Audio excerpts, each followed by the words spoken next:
എല്ലാ സുഹൃത്തുക്കൾക്കും നമസ്കാരം. നമ്മളിപ്പോൾ ഉള്ളത് വടകരയിലെ വളരെ പ്രശസ്തമായ ശ്രീ അറക്കിലാട് ശിവക്ഷേത്രത്തിലാണ്. അറക്കിലാട്ടുകാരെ സംബന്ധിച്ച് ഇപ്പോൾ വളരെ സന്തോഷകരമായ നിമിഷങ്ങളിലൂടെയാണ് കടന്നു പോകുന്നത്.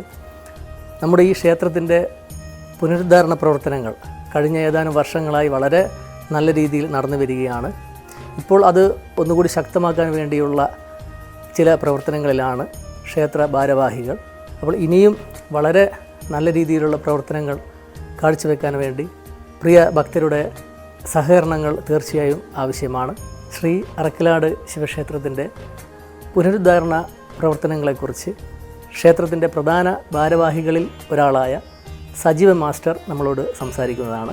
2001 ഇവിടെ എൻ്റെ ഓർമ്മയിൽ ഫസ്റ്റിൽ നവീകരണ കലശം, അഷ്ടബന്ധ നവീകരണ കലശം കഴിഞ്ഞത്. പുനരുദ്ധാരണ പ്രവർത്തനത്തിൻ്റെ ഭാഗമായിട്ട് പല പ്രവൃത്തികളും നടത്താൻ വേണ്ടി ഭഗവാന്റെ കൃപയാൽ തീരുമാനിച്ചിട്ടുണ്ട്. ആദ്യം നമ്മളെ ഈ ചുറ്റമ്പലത്തിൻ്റെ ഓട്, മരം ഒക്കെ മാറ്റണം. ഫസ്റ്റ് പ്രയോറിറ്റി വർക്കിൽ അതിനാണ്. രണ്ടാമത്തെ ചെയ്യാൻ പോകുന്ന ഉദ്ദേശിച്ചത് ക്ഷേത്രത്തിനുള്ളിലുള്ള ഈ കരിങ്കൽ പാളികൾ മാറ്റി പുതുതായിട്ട് പതിപ്പിക്കുക എന്നുള്ളതാണ്. പിന്നെ പുറത്തെ പ്രദക്ഷിണ വഴി കരിങ്കൽ പതിക്കുക, അതിനോടുകൂടി വഴിപാട് കൗണ്ടർ പുതുക്കി പണിയുക. ഇതൊക്കെയാണ് നമ്മൾ ചെയ്യാൻ ഉദ്ദേശിക്കുന്ന പ്രവൃത്തികൾ. പിന്നെ ധ്വജപ്രതിഷ്ഠയും കൂടെ തീരുമാനിച്ചിട്ടുണ്ട്.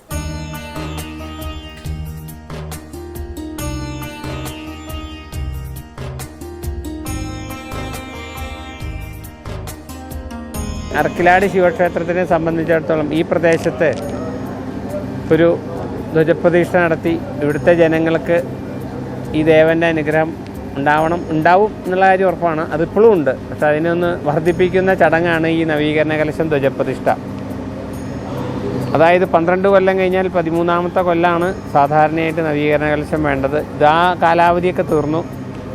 അത് സാമ്പത്തിക ബുദ്ധിമുട്ടുകൊണ്ടും പ്രകൃതിയുടെ ബുദ്ധിമുട്ടുകൊണ്ടൊക്കെ ആ കാലാവധി തീർന്നു. എങ്കിലും അടുത്ത് വരുന്ന 2026 അത് ഭംഗിയായിട്ട് നടത്താൻ ഇവിടെ കുടികൊള്ളുന്ന ആ മഹാദേവൻ്റെ അനുഗ്രഹം എല്ലാവർക്കും ഉണ്ടാവട്ടെ എന്നും അതിനെല്ലാവരും കൂടി ഒത്തൊരുമിച്ച് പ്രവർത്തിച്ച് ഒരേ മനസ്സായും കൊണ്ട് ഇതിനു വേണ്ടി ഇറങ്ങണമെന്നും മാത്രമാണ് ഈ ക്ഷേത്രത്തിൻ്റെ തന്ത്രി എന്ന നിലയിൽ എനിക്ക് പറയാനുള്ളത്.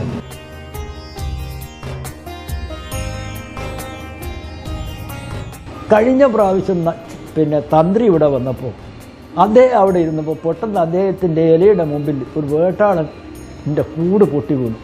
അദ്ദേഹം പറഞ്ഞു, ഇതിൻ്റെ ചുറ്റമ്പലത്തിൻ്റെ അതിൻ്റെ മാറ്റിയെടുക്കണം. അങ്ങനെയാണ് ചുറ്റമ്പലത്തിൻ്റെ പണിയെടുക്കേണ്ടതുണ്ട്. ഈ നമ്മുടെ പ്രസാദത്തിന് ആ ഹോള് മാറ്റിയെടുക്കേണ്ടതുണ്ട്. കലശം നടത്തേണ്ടതുണ്ട്. ആ കലശം നടക്കുന്നതോടനുബന്ധിച്ച് ഇവിടെയുള്ള കൊടിമരവും വേണം. ഇതൊക്കെ കഴിയുമ്പോൾ അടുത്തൊരു തലമുറക്ക് വേണ്ടി ഞങ്ങൾ പറയും, ഇന്ത്യൻ സമൂഹം ഇന്നേ വരെ വെച്ച് പുലർത്തിയ നീതിബോധവും സാത്വിക ബോധവും മൂല്യബോധവും നിലനിർത്തിയതും വളർത്തിയതും ക്ഷേത്രങ്ങളാണ്. പുറംപൂച്ചകളുടെയും പൊങ്ങച്ചങ്ങളുടെയും കാലത്ത് ക്ഷേത്രങ്ങളുടെ പ്രസക്തി കൂടുകയാണ് ചെയ്യുന്നത്. കാരണം ക്ഷേത്രങ്ങൾ ധാർമ്മികതയെ അടിച്ചമർത്തുകയല്ല ചെയ്യുന്നത്, അരക്കിട്ടുറപ്പിക്കുകയാണ്.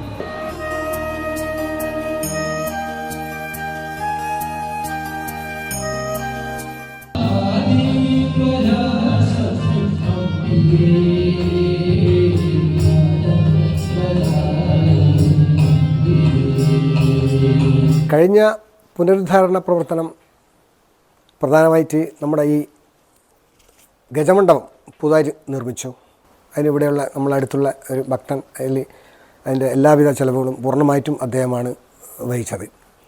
പിന്നെ അതിനു മുമ്പായി ഹോളെടുത്തു. 2007 നമ്മുടെ അഗ്രശാല ഉദ്ഘാടനം കഴിഞ്ഞത്.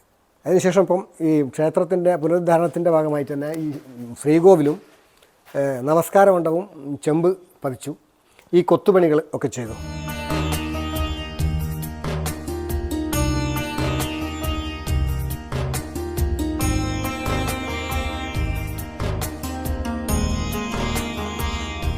നൂറ്റാണ്ടുകളുടെ പഴക്കമുള്ളതായി ഈ ക്ഷേത്രത്തിന് പറയപ്പെടുന്നു. അതിന് തെളിവായിട്ട് പറയുന്നത് ഇതിൻ്റെ അടുത്ത് ഉള്ള താമസിക്കുന്ന വീട്ടുപേരൊക്കെ ഈ വാദ്യം കണ്ടി അത് ക്ഷേത്ര അമ്പലവാസികൾ താമസിക്കുന്ന വീടുകളായിട്ട് ഉണ്ടെന്നാണ് പറയുന്നത്. മാരാം വീട്, വാര്യം കണ്ടി, ഇങ്ങനെയൊക്കെ കുറേ വീടുകളുണ്ട് ഇവിടെ.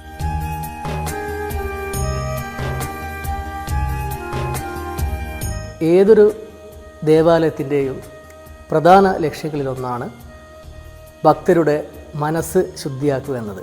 ഞാനും അറക്കിലാട് നിവാസിയാണ്. അതുകൊണ്ട് തന്നെ ശ്രീ അറക്കിലാട് ശിവക്ഷേത്രവുമായി വളരെ അടുത്ത മാനസിക ബന്ധമുള്ള ഒരു ഭക്തനാണ് ഞാൻ.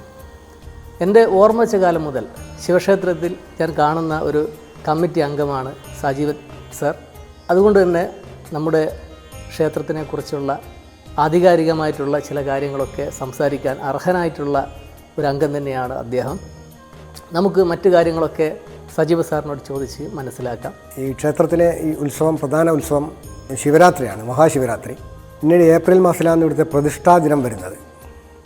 പ്രതിഷ്ഠാ ദിനത്തിന് ഇവിടെ ധാരാളം ഭക്തജനങ്ങൾക്ക് അന്നദാനങ്ങളൊക്കെ നടത്തുന്നുണ്ട്. ഈ എല്ലാ മാസവും എല്ലാ ധനുമാസത്തിലെയും തിരുവാതിര ആഘോഷം ഇവിടെ നടന്നു വരുന്നു. ധാരാളം ഭക്തജനങ്ങൾ ദൂരദിക്കിൽ നിന്നും ദീർഘസുമംഗലിയാവാൻ വേണ്ടിയിട്ടുള്ള തിരുവാതിര പൂജ ഇവിടെ വഴിപാട് ചീട്ടാക്കുന്നുണ്ട്. അതുകൂടെ മൃത്യുഞ്ജയ ഹോമം, പിന്നെ ധാര, പിന്നുളക്ക്, ഇതൊക്കെയാണ് ഇവിടെയുള്ള പ്രധാന വഴിപാടുകൾ. നമ്മുടെ ഈ ക്ഷേത്രത്തിൻ്റെ ഈ പുനരുദ്ധാരണ പ്രവർത്തനത്തിൽ എല്ലാവർക്കും പങ്കാളികളാകാവുന്നതാണ്, ക്ഷേത്രവുമായി ബന്ധപ്പെടാവുന്നതാണ്. ഒന്നുമില്ലായ്മയിൽ നിന്ന് സർവവും നശിച്ച് ചാരമായപ്പോൾ അക്ലോത്തില്ലത്തെ നമ്പൂതിരി മക്കളില്ലാതെ പെട്ടെന്നുള്ള രോഗം കൊണ്ട് മരിച്ചപ്പോൾ അനാഥമായതൊരു കുടുംബം മാത്രമായിരുന്നില്ല, അറക്കിലാട് ശിവക്ഷേത്രവുമായിരുന്നു. അക്ലോത്തില്ലത്തെ ശ്രീദേവി അന്തർജനത്തിന് സുമാർ തൻ്റെ കാലം അവസാനിക്കാറായിരിക്കുന്നു. ഇല്ലത്തിൻ്റെ ഒരു ഭാഗം പോലും വിൽക്കും എന്നുള്ളൊരു സ്ഥിതിയിലെത്തിയപ്പോൾ അവർ ഒരു അധ്യാപകനെ, അവരുടെ പണ്ട് ഇവിടെ പഠിക്കാൻ വന്ന ഒരാളെ ദത്തെടുത്തു.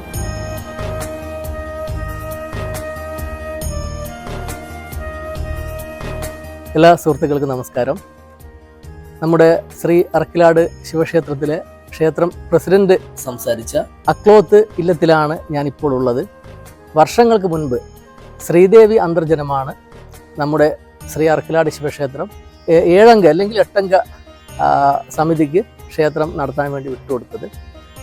നമ്മുടെ അക്ലോത്ത് ഇല്ലത്തെ ഇന്നത്തെ അവകാശികൾ നമ്മോട്, നമ്മുടെ പ്രിയ പ്രേക്ഷകരോട് മറ്റ് ഡീറ്റെയിൽസൊക്കെ സംസാരിക്കുന്നതായിരിക്കും. എൻ്റെ അമ്മേൻ്റെ ഏടത്തിയായിരുന്നു ഇവിടെ ഉണ്ടായിരുന്നത്. ഏടത്തി മരിച്ചതിന് ശേഷം ചെമ്മരത്തൂരിന്ന് കല്യാണം കഴിച്ച് ആ ഏടത്തിയാണ് എനിക്ക് സ്വത്തരം തന്നത്. ഏടത്തിക്ക് കുട്ടികളുണ്ടായിരുന്നില്ല. ഒരു കാര്യസ്ഥനായിട്ടൊരു കുഞ്ഞിരാമക്കുറുപ്പുണ്ടായിരുന്നു. കുഞ്ഞിരാമക്കുറുപ്പ് പറഞ്ഞതിന് ശേഷം ഞാൻ വന്ന് അയാളും ഭാസ്കരൻ വൈദ്യർ എന്ന് പറഞ്ഞിട്ട് ആളുണ്ടായിരുന്നു ഇവിടെ. ആ ഭാസ്കരൻ വൈദ്യരെല്ലാം കൂടി കമ്മിറ്റിക്ക് വിട്ടുകൊടുത്തു. അങ്ങനെ കമ്മിറ്റിക്കാരെ അറക്കലാട് ശിവക്ഷേത്രം നന്നാക്കാൻ തുടങ്ങി. പല പരിഷ്കാരങ്ങളും തിരിച്ച് അവിടുത്തെ തന്ത്രി തരണുള്ളൊരു പുണ്യ നമ്പൂതിരിപ്പാടാണ്. അതോടുകൂടി കൂടുതൽ നന്നായി വരുന്നുണ്ട്. ഇപ്പോൾ ഞാനിപ്പോൾ കാണാൻ തുടങ്ങിയിട്ട് 10-30 വർഷമായിട്ടുള്ളൂ. പക്ഷെ എന്നാൽ അന്നന്ന് പുരോഗതിയിലേക്ക് തന്നെയാണ് അമ്പലം വന്നുകൊണ്ടിരിക്കുന്നത്. ഇവിടെ ഞങ്ങളെ ഇല്ലം എന്ന് പറഞ്ഞാൽ അക്ലോത്ത് ഇല്ലം വക ഉള്ള ക്ഷേത്രമാണ് അറക്കിലാട് ശിവക്ഷേത്രം. പിന്നെ മണക്കുളങ്ങര ഒരു വിഷ്ണു ക്ഷേത്രമുണ്ട്, അതൊക്കെ ഇല്ലം വകയുള്ളതാണ്. ഇപ്പോഴും അവരൊക്കെ ഇവിടെ വരാറുണ്ട്. അവിടെ എന്ത് നടക്കുമ്പോൾ ഇവിടുന്ന് നമ്മൾ അനുവാദം ചോദിച്ചു പോവും, ഒക്കെ ചെയ്യാറുണ്ട്. അപ്പോൾ ഇപ്പോഴത്തെ ഒരവസ്ഥകൾ എന്താണെന്ന് വെച്ച് കഴിഞ്ഞാൽ ഭഗവതീൻ്റെ അമ്പലം ശ്രീകോവിൽ നമ്മളെ ശിവക്ഷേത്രത്തിലില്ല. അതിപ്പോൾ ഇവിടെയാണെന്നാണ് വല്യമ്മയൊക്കെ ഒന്ന് പറഞ്ഞു കേട്ടത്. ഇവിടെ ഇപ്പം ദിവസവും ഒരു തേവാരം പോലെ അല്ലെങ്കിൽ നേദ്യം, പിന്നെ വെള്ളി ചൊവ്വ അച്ഛന് ആവും പോലെയൊക്കെ ചെയ്യുന്നുണ്ട്, മുടങ്ങാണ്ട് കൊണ്ടുപോകുന്നുണ്ട്. പിന്നെ 2021 ഒരു പ്രശ്നമൊക്കെ വെച്ച് അതിൽ കൂടി ഇവിടെ ഭഗവതിക്ക് കുറച്ചും കൂടിയൊക്കെ ചൈതന്യം കൂടണം, പിന്നെ എന്താ ഐറ്റങ്ങളൊക്കെ വന്നിട്ടുണ്ട് എന്നൊക്കെ പറഞ്ഞു. അതിന് ശേഷമാണ് ഇവിടെ കളമെഴുത്തും പാട്ടും ഇപ്പം ഞങ്ങൾ ഇത്രയും കൊല്ലമായിട്ട് നടത്തി കൊണ്ടുവരുന്നത്. കൊറോണേൻ്റെ ഒരു കൊല്ലം ഒഴികെ ബാക്കിയെല്ലാം അങ്ങനെ ഞങ്ങളാവുന്ന വിധം നാട്ടുകാരുടെയും ക്ഷേത്ര കമ്മിറ്റീൻ്റെയും എല്ലാവരുടെയും ഒരു സഹകരണം കൊണ്ട്, ദൈവാധീനം കൊണ്ട് നടന്നു പോകുന്നത്. ഇവിടെ അടുത്തൊരു നമ്മളെ പറമ്പിൽ തന്നെ ഒരു കുട്ടിച്ചാത്തൻ്റെ വിഗ്രഹം കണ്ടത്. അപ്പോൾ അത് മുന്നേ ഉള്ളൊരു അമ്പലമായിരുന്നു, ഇടിഞ്ഞു പൊളിഞ്ഞ് വീണ് അത് ക്ഷയിച്ചു പോയി. അത് കാട്ടുമാടം മാവായിച്ച് കൊണ്ടുപോയതാന്നൊക്കെ കേട്ടു. അപ്പോൾ വിഗ്രഹം അവിടെ തന്നെ ഉള്ളതുകൊണ്ട് ചൈതന്യം തിരിച്ചു വന്നു എന്നാണ് പറഞ്ഞത്.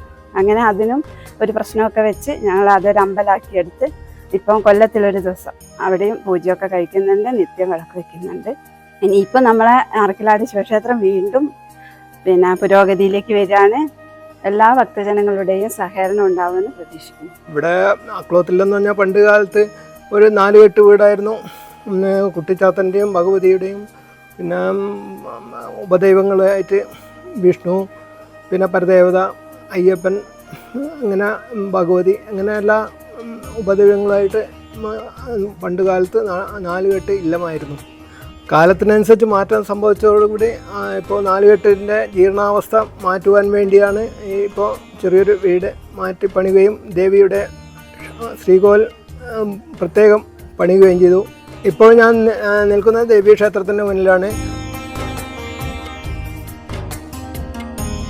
അറക്കലാട് ശിവക്ഷേത്രത്തിലെ പുനരുദ്ധാരണത്തിന് ഇന്നാട്ടിലെ എല്ലാ ഭക്തജനങ്ങളും സഹകരിച്ചു കൊണ്ടിരിക്കുന്നു.